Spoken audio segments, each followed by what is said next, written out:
Hey everybody, nostalgia is king. Let's talk about it. How are you? Hey, we gotta go back. Back where? Back to the beginning. Hey, welcome back to Cheap Seats. We have not done a movie review in some time because we've had issues with movies being so divisive. There was at one point that we were looking to do a spin-off channel to break things up from the main View from the Cheap Seats channel because we had so many folks that would say, how do you like Batman vs. Superman, but you don't like this film, or you like this and you didn't like that, and so forth. And then we came up with a different rating scale of I hated it, I didn't like it, I liked it, and I loved it. Quite honestly, I did want to talk about something because, you know, over the last few days we didn't put up a lot of videos, but I did go to the movies a bunch of times. I went to go see Pacific Rim 2 once, and I went to go see Ready Player One twice. And one thing that jumps out at me, by the way, Pacific Rim 2, I liked it. It was an okay movie. Ready Player One, I liked it also. But, you know, it really bordered on, I loved it, which I think a lot of you guys that are probably watching this, that follow us because we're so into pop culture and, you know, Star Wars and video games and wrestling and music and all that type of stuff, you probably loved it. And I saw a lot of comments on social media about how much people loved Ready Player One. I liked Ready Player One. Mary liked Ready Player One very much. But, you know, it stopped at the borderline of loving that movie and liking that movie because I felt the animation parts of the movie were fantastic, and I really loved those parts. But the real world stuff, modern day, I didn't care for as much. I thought the story and acting was really not very good, especially the storyline, considering that compared to the book, and if I go back, if you guys have watched us for a long time, we used to do a lot of unboxings of like loot crates and nerd blocks and stuff like that. One of them at one point came with the book Ready Player One, which at that time I had not read, but so much of the audience had told us we really needed to read it because it was so awesome. And I did read it. And the movie, in case you guys haven't read the book, is very much different than the book. It does hold true to the spirit, I think, but there's a lot of variances between the two. And in the movie, I felt the real world was very small. If you're watching the movie and you're not able to just completely suspend disbelief, which is what ends up happening with me a lot, you start to see that the real world is really just Columbus, Ohio. And that carries over into the virtual reality world, which is very difficult. And there's really not a lot of, despite all of the backstory telling of what has happened in the past, in the movie, in the real world part of the movie as it's going, it doesn't get to why folks are homeless and living in stacks of trailers and cars and things like that, but yet are able to walk around the streets with virtual reality headsets with no electricity tied to them, or no other system driving them, and no jobs other than living in virtual reality. So the real world stuff didn't really like. But what I want to talk about here, long story short, because it's going on and on, is that the animation part of the movie was phenomenal. And I think the reason why it's so phenomenal, and this is giving a little bit of thought, is that there's so much nostalgia tied to the items that we saw. And I think everybody that I spoke to that went to go see that movie has come out with the same thing of saying, it's so awesome to see all of those different properties. And people have come out and said, there's no way that this shouldn't be a ride at like Universal Studios, especially like the race sequence and the DeLorean and things like that. These, not spoilers, because it's all the stuff that they've shown in trailers leading up to this. But I believe the reason why everybody feels that way, and it feels like it's so awesome, is they have this connection because of nostalgia, and that's exactly what the movie has gone after. And what we started with the video by saying everything old is new again. Nostalgia is king, and I started to take a little bit more look back into everything that we've seen over the last few months, that I think some things that have become divisive amongst folks, but Ready Player One, it's one big serving of nostalgia from beginning to end, and you see all of your favorite characters from video games and movie properties and things like that, and it's things that we like. And the reason why I think you find an affinity to that movie is not necessarily only the story, but it's more so driven by everyone's love for the items that are in there. And tying to that, last week, Roseanne, the TV show, came back, and I was never the biggest fan of Roseanne, but the show came back. Watched the first 2 episodes. I thought the first 2 episodes were great. It's kind of like reliving what we saw as kids, or maybe young adults or whatever. But the storyline, I think, is divisive because of some of the political pieces in it. But more so, it's really interesting for the audience to be able to take a step back from 20 years ago to fast forward to now, and we're seeing those same characters that we had a relationship with, and it's kind of like catching up with old friends and reliving that nostalgia again.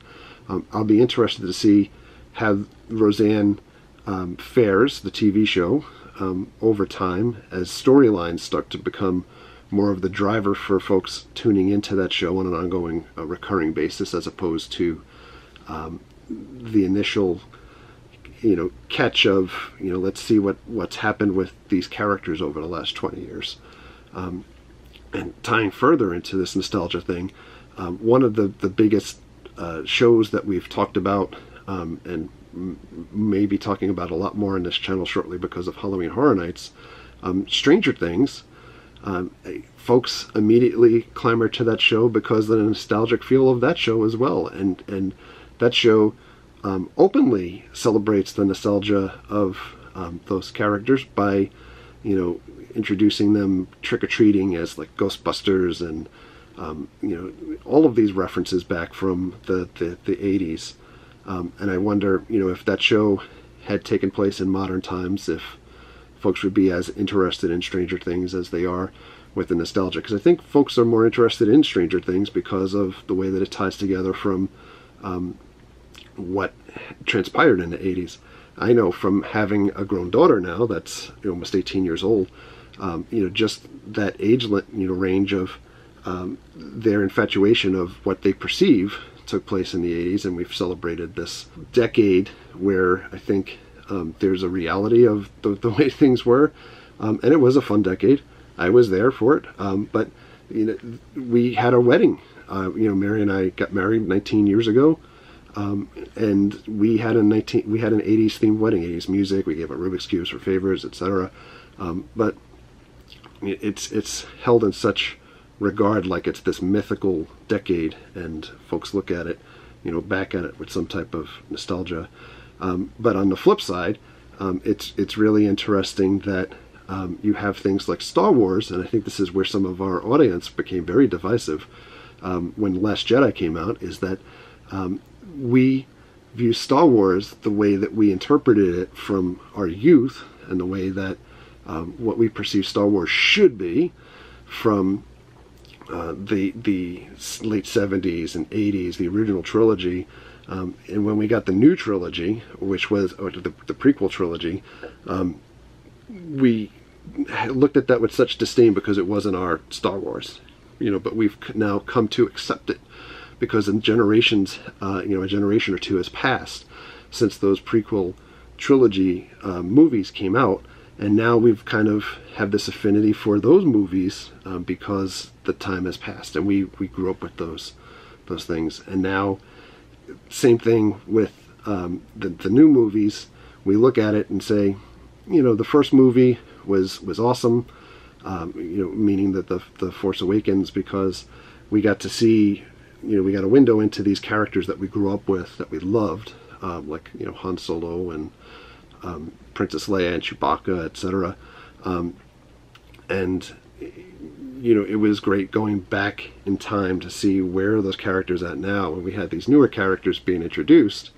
But so many people hate that section of the movie where Han Solo dies, and then in turn the focus starts to go to the new characters. And I think, you know, when we got to The Last Jedi, we saw Luke not in that same, you know, let's take a trip down memory lane past, but we saw him in a different way and to fit the script of moving forward, which in turn drove so many people to really hate that movie because they felt that that was not the Luke Skywalker that they grew up with. You know, so nostalgia is kind of funny, where you know, if it suits the purpose, you know, and the rally cry and like Ready Player One, where we're having so much fun with all these different characters, and especially when you have, you know, they're even fighting this bad guy who, you know, in reality looks a lot like the teacher from the Breakfast Club, you know, and it really fits that mold of this is what I'm used to, and these are the characters that I love, and they're doing things that I love, as opposed to Star Wars where these are characters that I love, and you know, what the hell is happening? Characters are dying, or they're not acting the way that they should be. And then it even tied, you know, where I started thinking about Toys R Us. We did this video about Toys R Us closing last week, and you know, Toys R Us, for us, we go to Toys R Us all the time to go shopping for you know, collectibles and toys and things like that. A lot of folks have not, but they view it as, you know, a piece of my childhood is now being taken away from me, or it's dying because Toys R Us is closing. And again, you have that nostalgic feeling, but not necessarily the forward thinking of why did that business fail. So just really interesting, and you know, kind of just thinking all of these things together and tying it out. And then likewise thinking, I think it's been a struggle for movie production companies and TV production companies to put out things that are not derivative, especially with TV shows. There's not a lot of uniqueness that I see, and that's, I think, the reason why I don't watch TV as much as I do. But you know, when it comes to films, there's so much retread and so much revisiting and so many doing movies over again and things like that, that I think it becomes frustrating as folks are getting older, like myself, where you can see, you know, that we're not being very creative, you know, within the movie industry or the television or entertainment industry, and we're kind of just stuck in a rut where we want to be able to get people the initial gratification or clamoring to, you know, locking into these TV shows and movies because they're familiar with the product that is being presented already. So in any event, this is a very long talky video, but it's just one of those things that, you know, rattled around in my head for the last few days without doing any type of park videos and things like that. Ready Player One, well worth seeing. I know it as far as box office this past weekend, it did somewhere in like the 40+ million range, which is not what I think they were hoping for, but it did fairly well. I think it's well worth seeing, especially if you got Movie Pass. The reason why I went twice is because Movie Pass, you know, covered the charge for me both times. And you can see one movie a day for 30 days for a $10 membership fee to Movie Pass, and we'll put that link to the Movie Pass video that we did in the video above here. But in any event, that's what we've got for you. Just a little bit of a talky or long talky video here today until we get back out and we have some adventures. So thanks very much for listening. Let me know your thoughts below. Do you think nostalgia is being overused? You know, did you guys see Ready Player One? Did you like it? Did you think it was the greatest movie in the world? And if you thought it was the greatest movie in the world, then, you know, is it because of the nostalgia piece, or did you genuinely like the overall total arc of the movie? Or did you think the book was better? You know, it's a funny story before we close out.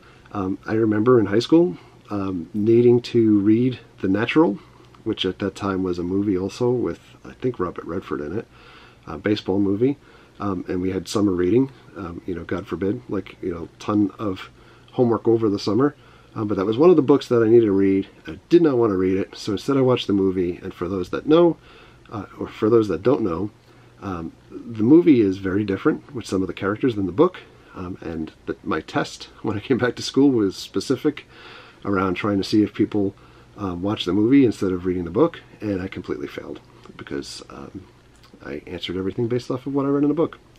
So Go me.